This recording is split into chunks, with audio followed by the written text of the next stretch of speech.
होणाऱ्या स्थानिक स्वराज्य संस्थेच्या निवडणुकीसाठी आज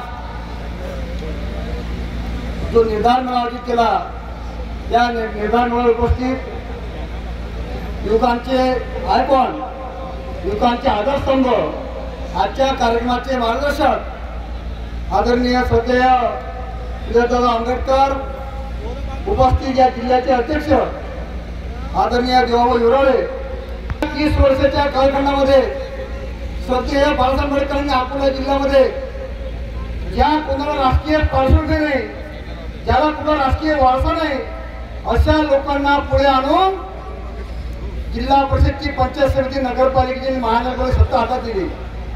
मी या ठिकाणी एकच सांगेल की जोपर्यंत आपल्यातला माणूस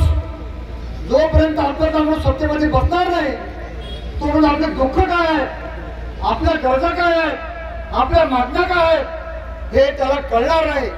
आणि या जिल्ह्यामध्ये मी पाहतोय की 50 वर्षापासून काँग्रेस सत्ता आहे, जिल्हा परिषद काँग्रेस ताब्यात आहे, परंतु आपल्यातले माणसं निवडून गेले नाहीत. त्यामुळे या जिल्ह्याची प्रगती, शैक्षणिक प्रगती असेल, आरोग्याची प्रगती असेल, शेतकरी बांधवांची प्रगती असेल, शेतमजुराची प्रगती असेल, ती झाली नाही. परंतु त्या उलट तुम्ही जर अकोला जिल्ह्यामध्ये जर गेलात तर अकोला जिल्ह्यामध्ये श्रद्धेय बाळासाहेब आंबेडकरांच्या ताब्यामध्ये अकोला तबरच्या माध्यमातून अकोला जिल्हा सत्ता आहे. काय तफावत आहे, काय तुम्हाला बदल दिसते आहे? ज्यांचे नातेवाईक अकोला जिल्ह्यामध्ये असतील त्यांना विचारून घ्यावं की अकोला जिल्ह्यामध्ये वंचित बहुजन आघाडी आणि प्रांत भारी बहुजन महासंघ याच्या ताब्यामध्ये जिल्हा असताना काय बदल आहे. या ठिकाणी काही बदल सांगेल की अकोला जिल्हा परिषदेमध्ये 30 वर्षापासून भारी बहुजन महासंघाची वंचित बहुजन आघाडी सत्ता आहे. त्या ठिकाणी शेतकरी, शेतमजुरांना रोजगार मिळाला पाहिजे या दृष्टीने जिल्हा काम करते आहे.